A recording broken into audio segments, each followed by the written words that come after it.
Cronkite News starts now. Good evening and welcome to Cronkite News on Arizona PBS. I'm Jordan Spurgeon. Thank you for joining us. COVID-19 cases are rising both in Arizona and nationwide. With the Delta variant more present than ever, what does this mean as children across the county head back to school? Reporter Isabella Fredrickson speaks to an expert on the topic. As we enter the fall and back to school season, COVID-19 numbers are surging, specifically with the new Delta variant, which has become the dominant strain across the country. According to Banner Health, the Delta variant accounts for 99.1% of all viruses circulating the country. Unlike past strains, the Delta variant is impacting younger people more than ever before. Now, during the month of August, 412 pediatric patients at Banner hospitals were either admitted or placed in observation status with COVID or suspected COVID. This is higher than the month prior when we only saw 174 pediatric patients that were COVID positive or suspected COVID.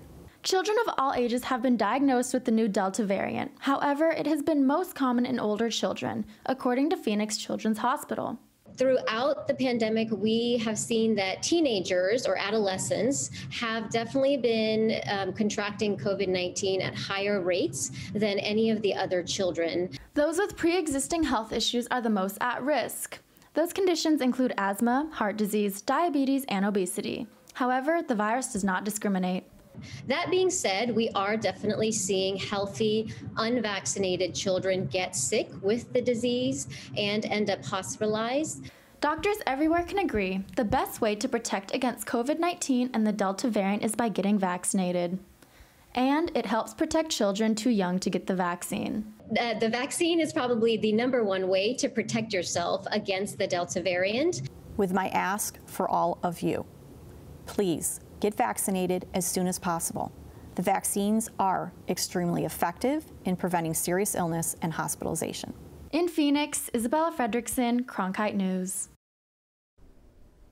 As children attend school daily, remind them to keep their mask on, wash their hands often, social distance, and avoid touching their eyes, mouth, and nose. Governor Doug Ducey plans to give $60 million in federal COVID relief funds to help understaffed Arizona hospitals. But there's a catch. Hospitals can only receive funding if they offer monoclonal antibody treatments as well as vaccines. Antibody treatments are one of the few therapies that can dull the worst effects of COVID-19. The drugs are recommended for people at risk of developing a severe case of the virus, including those with pre-existing conditions. The relief money is expected to be spent on temporary contracts for 750 nurses. Phoenix is now offering vaccines and testing in their mobile vans across the city. Yesterday, the 2 mobile vans went out into the community. The City of Phoenix posts where the 2 vans will be each day and the times they will be there. Maricopa County is experiencing a significant increase in West Nile virus cases compared to last year.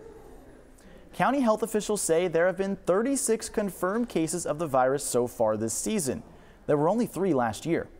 With so much rain this summer, health officials say Arizonans need to stay mindful of eliminating standing water where mosquitoes can breed. West Nile is transmitted by infected mosquitoes.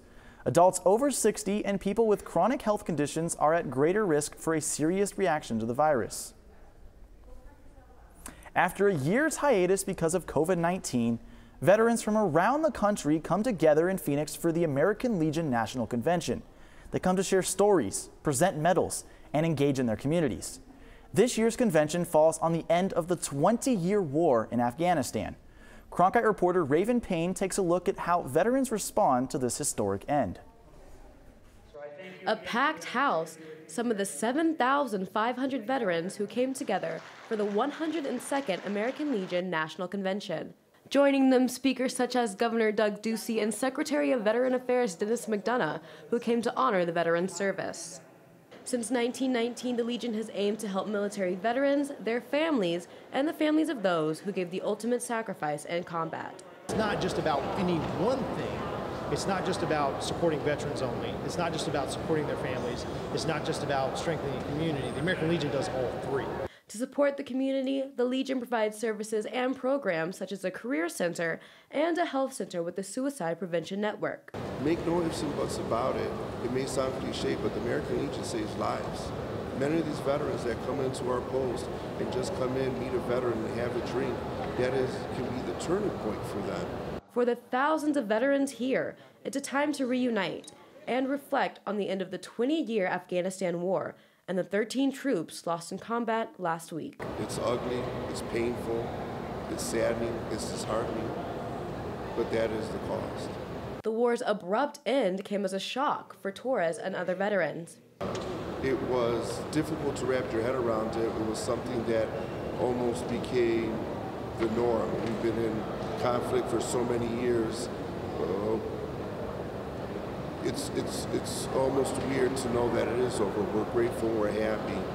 Looking forward, the American Legion wants members and veterans to know it will continue to provide and take care of them. In Phoenix, Raven Payne, Cronkite News.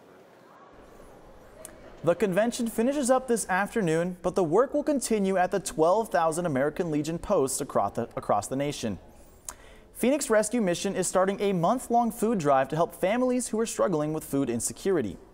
The Stock the Pantry drive is at Hope for Hungry Food Bank. It's one of the largest food banks in the valley and serves more than 150 people each day.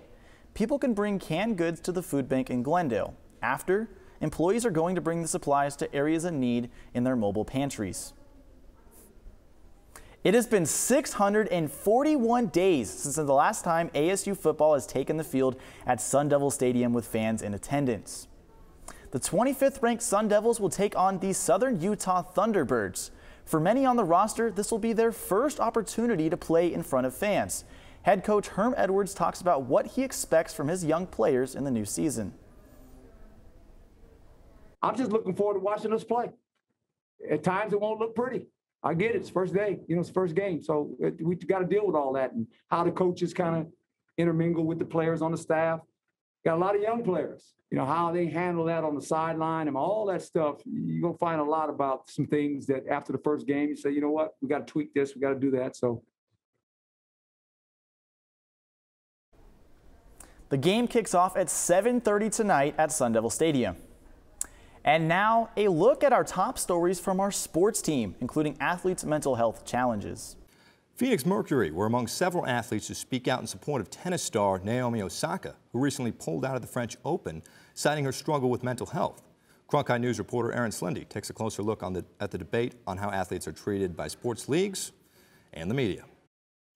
When Naomi Osaka withdrew from the French Open, the sports world erupted with conversations about how organizations and the media are supporting athletes' mental health.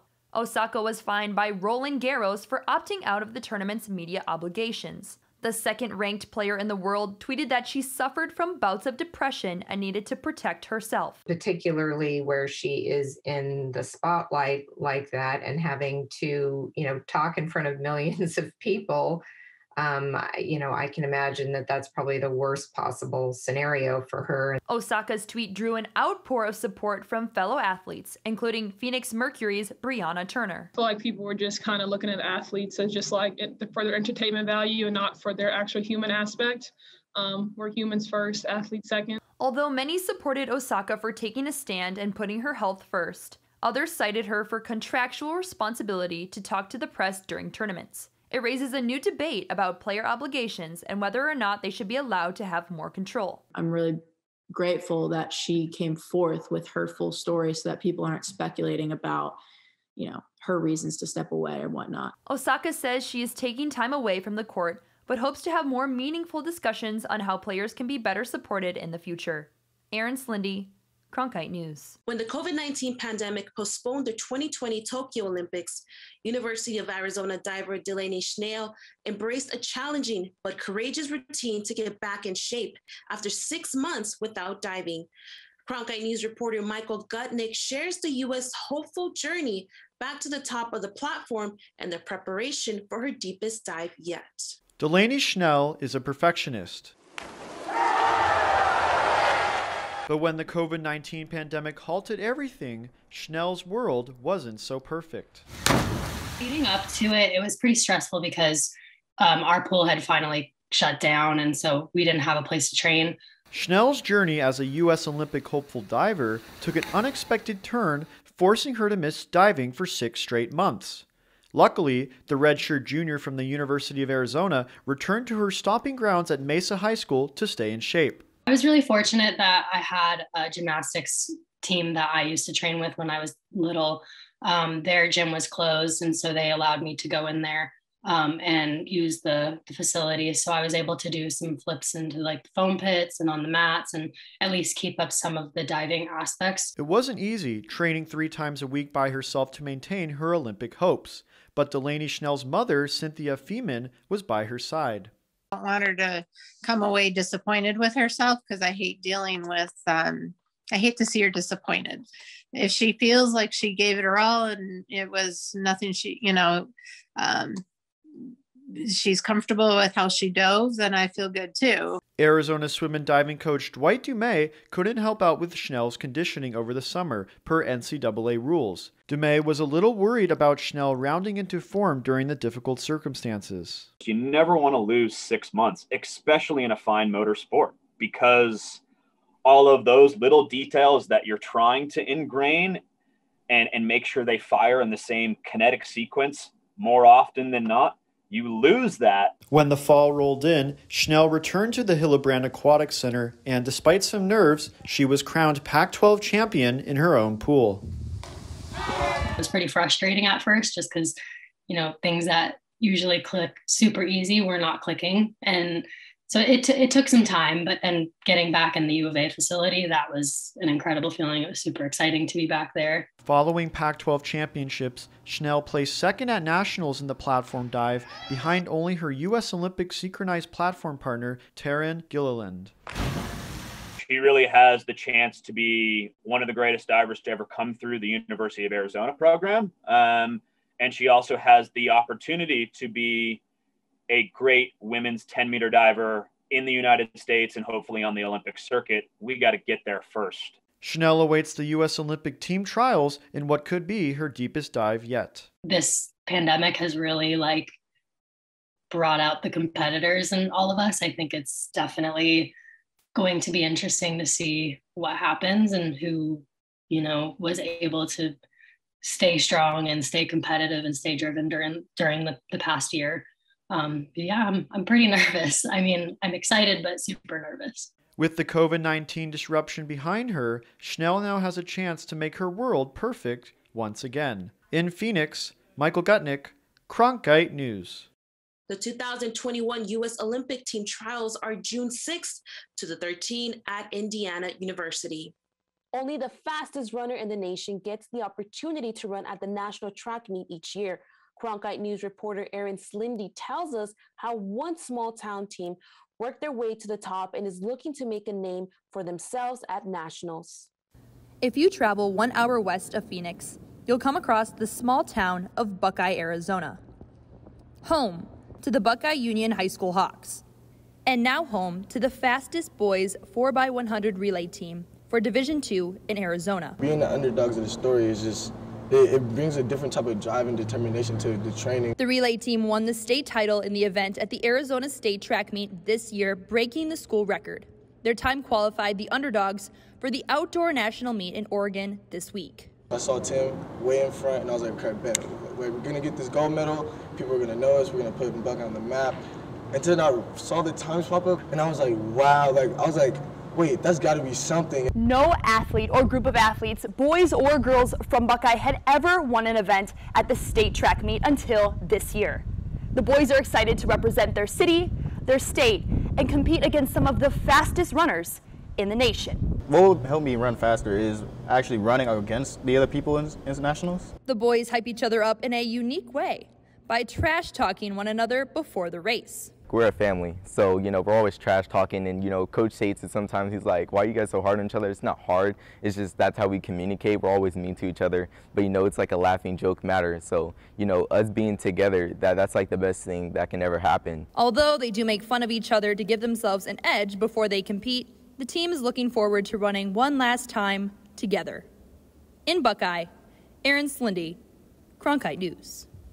The last time the track and field team at Buckeye Union High School won a title in track and field was in 1984. Thousands of fans have packed the Phoenix Suns arena for the playoffs, but one fan has outshined the rest. Emily Carmen spoke to the superfan who has literally been a bright spot in the arena for the past 11 years. Patrick Batillo is a basketball coach at Peoria High School. He's also the Phoenix Suns' biggest fan, Mr. Orange. He created this persona to hype up his fellow fans at Phoenix Suns home games. The crowd needs to make a difference year-round, like not just when we're good or just during the playoffs. So started to spray my hair orange, put on some face paint. For the past decade, Batillo has been inspiring fans and players alike. Players like Steve Nash and Devin Booker have even thanked him personally for his dedication to the team. That makes it plenty worth it because that's what we're there for, is to make a difference and be the sixth man that they really feed off of. Batillo has been a fan of the Suns since he was a child growing up in Peoria. He says he's been coming to the games religiously for over 20 years now. But it wasn't until 2010 until he upgraded his wardrobe and really started standing out from the crowds. He's really funny. Yeah, he's really funny and like cool. I don't know, he's the biggest fan probably. He's like one of the biggest fans. Batillo rarely misses a game as Mr. Orange. Sometimes that means he has to get ready in the coach's office after practice and endure some teasing from his players. Don't get me wrong, if anyone else was doing it, it'd be cool. But like when it's him, it's like different to see him in the Mr. Orange costume, all orange costume, than him seeing my coach. It's just funny. With the Suns in the playoffs this year, Mr. Orange is getting a lot of attention. But Batillo has been there through the team's highs and lows. And he says he will continue to support the Suns through it all for many years to come. It's more than just cheering, right? It's about being loyal and being there through the ups and downs. In Phoenix, Emily Carmen, Cronkite News. You might see Mr. Orange tonight if you are heading to Phoenix Suns Arena. The Suns take on the Clippers in Game 2 of the Western Conference Finals. That's it for Cronkite News tonight. Thanks for joining us on Break It Down, Why Educating Children on Successful Black People from History is Important. That's next. For top Arizona stories anytime, go to cronkitenews.azpbs.org.